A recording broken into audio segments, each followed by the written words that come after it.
नमस्ते चंडिकाएँ, हर हर महादेव। क्या आप डिप्रेशन में रहते हैं? क्या आपका मन नहीं लगता? क्या आप अशांत और असहज रहते हैं? क्या आपको ऐसा लगता है कि कोई नेगेटिविटी है आपके आसपास?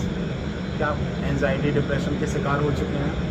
अगर हाँ, अगर ऐसा कुछ आपके साथ हो रहा है, अगर आप कुछ नेगेटिव थॉट्स अगर आपके आसपास हैं और अगर आप नेगेटिविटी में जी रहे हैं, आपको लग रहा है कि हाँ, ये थॉट्स तो मेरे नहीं हैं, ये कहाँ से अचानक ये सारी नकारात्मकता सारी ये नेगेटिव चीज़ें कहाँ से आ रही हैं, तो इन चीज़ों को दूर करने के लिए एक बड़ा अद्भुत भगवान गणपति का स्तोत्र है। जैसे सर्प को मोर खा जाता है, मोर सर्प को निगल जाता है, उसी तरीके से भगवान गणपति का नाम है एक मयूरेश्वर।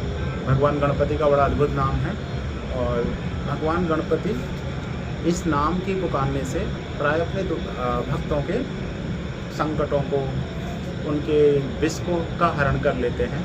जैसे मोर एक सर्प, भयंकर सर्प को भी खा जाता है, उसी तरीके से भगवान मयूरेश्वर अपने भक्त के समस्त कष्टों का हरण कर लेते हैं। उसके अंदर जो भी नेगेटिव चीज़ें हैं, उन सब का हरण कर लेते हैं।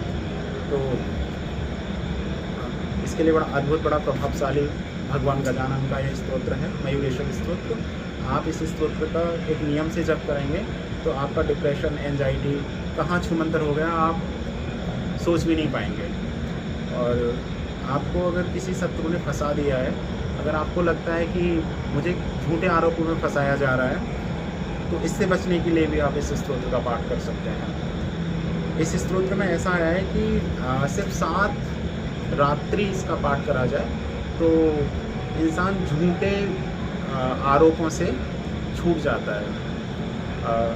अगर इंसान लगातार 7 रात्रि अगर इसका पाठ करता है, तो अगर वो किसी गलत तरीके से अगर उसको जेल वगैरह भी हो गई है और अगर उसको जेल में डाल दिया गया है और उसके खिलाफ षड्यंत्र रच दिए गए हैं और उसको दूर दूर तक कोई रास्ता समझ नहीं आ रहा, तो भगवान गणपति के इस मयूरेश्वर स्तोत्र का पाठ अवश्य करें। किसी भी शुभ काल से इसका प्रारंभ कर सकते हैं। किसी भी कृष्ण पक्ष की चतुर्दशी से इसका पाठ करें अथवा शुक्ल पक्ष की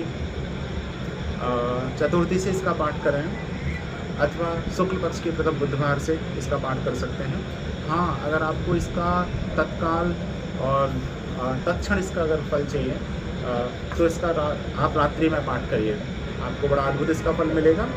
और आप मात्र 7 रात्रि में आप कृष्ण पक्ष की चतुर्दशी से इसका पाठ प्रारंभ कीजिए रात्रि में, हो सके तो 9 से 11 के बीच में। और अगर आपको और तीव्र प्रभाव चाहिए और अगर आपको जिसने आपको कष्ट पहुंचाने की कोशिश करी है, जिसने आपको फंसाने की कोशिश करी है, अगर आप चाहते हैं कि वही फंस जाए उल्टा, लेकिन आप सच्चे होने चाहिए इसमें, तो वो उल्टा फंस जाएगा अगर आप कृष्ण पक्ष की चतुर्दशी से इसका पाठ करेंगे। तो भगवान गणपति सत्य के देव हैं, वो करुणामूर्ति हैं, वो प्रथम हैं। तो भगवान गणपति के इस स्तोत्र का आप पाठ करेंगे तो आप अवश्य बच निकलेंगे षड्यंत्रों के खिलाफ से, एंजाइटी डिप्रेशन से। और ये बड़ा अद्भुत स्तोत्र है। इस स्तोत्र का पाठ स्वयं ब्रह्मा जी ने गाया है। स्वयं ब्रह्मा ने भगवान गणपति की स्तुति करते हुए कहा है कि आप ब्रह्म स्वरूप हैं, आप ब्रह्म हैं, आप करुणामय हैं, आप अपने भक्तों का कष्ट हरने में कुशल हैं, आप तत्काल रूप से अपने भक्त का कष्ट हरण कर लेते हैं। इस तरीके से ब्रह्मा जी भगवान गणपति की स्तुति करते हुए मयूरेश्वर स्तोत्र को लिखते हैं। बड़ा अद्भुत, बड़ा प्रभावशाली स्तोत्र है।